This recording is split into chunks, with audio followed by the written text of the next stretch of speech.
svete, chystáme sa na krátku, zhruba 20-hodinovú výpravu, nedeľa po obede, takže dúfam, že nájdeme nejaké voľné miesto na miestnom jazere. Skúsime chytiť nejakého kapríka, amura, aspoň jeden prúd dáme aj na zubáča. Nachytali sme si do obeda beličky, tak možno sa niečo podarí.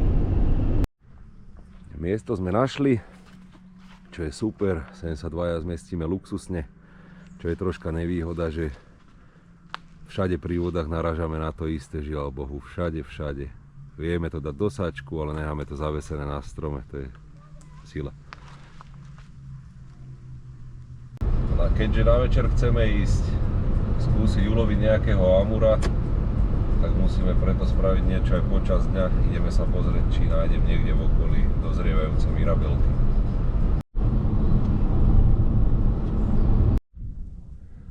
No zo pár ich tu je a ideme to skúsiť natrhať. Niečo pozbierame po zemi a môžeme sa ísť baliť domov.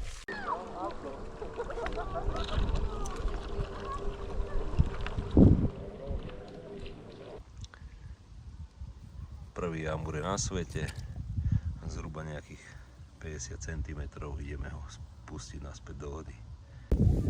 Ďalší amur, super, pekne sa nám to rozbieha, tento má 62 cm, bomba. Uvidíme, ako vyštartuje domov.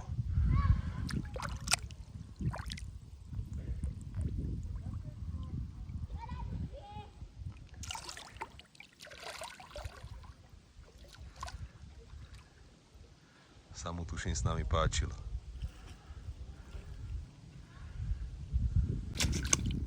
Zatiaľ vydarená rybačka, buď kaprík alebo amur. Zábery na seba nenechávajú dlho čakať.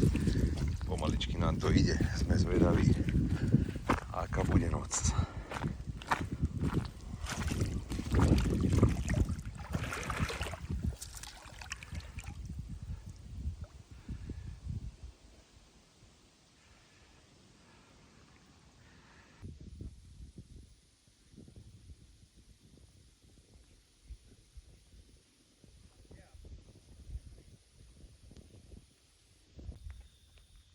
Chodia sa nám sem krmiť takíto návštevníci.